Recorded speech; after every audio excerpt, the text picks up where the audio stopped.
like a lot of people, watch the Super Bowl, and during the Super Bowl, there was the commercial, the Jesus commercial, and it seems to be pretty controversial, and not a lot of people like it.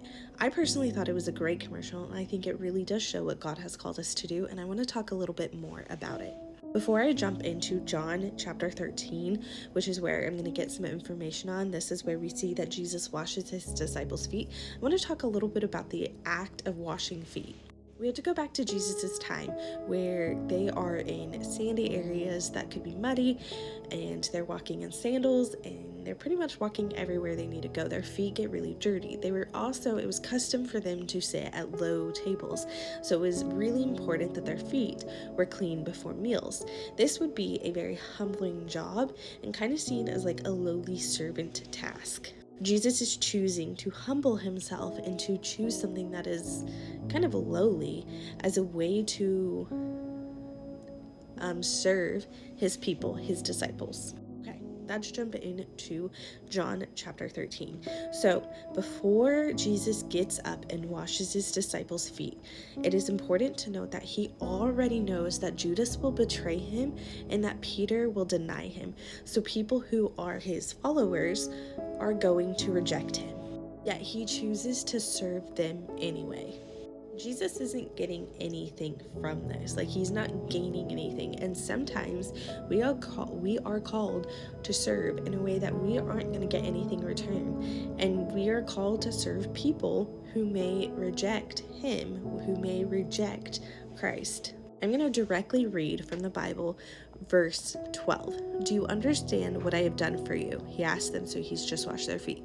You call me teacher and Lord, and rightly so, for that is what I am. Now that I, your Lord and teacher, have washed your feet, you should also wash one another's feet.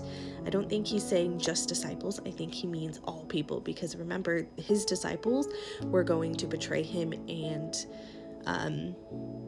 deny him. I have set you an example that you should do as I have done for you. Very truly I tell you, no servant is greater than his master, nor is the messenger greater than the one who sent him. Now that you know these things, you will be blessed if you do them. Serving isn't for us. Serving is for God, and it's for God's glory to be done. And that's what he's calling his disciples to do, and that's exactly what this commercial is showing. We may not agree with people, and we may not think that they are following God, but he has called us to serve and love. I'm going to do a message on love tomorrow and God being love, but we do know in the Bible multiple times he tells us that the greatest thing we can do is love.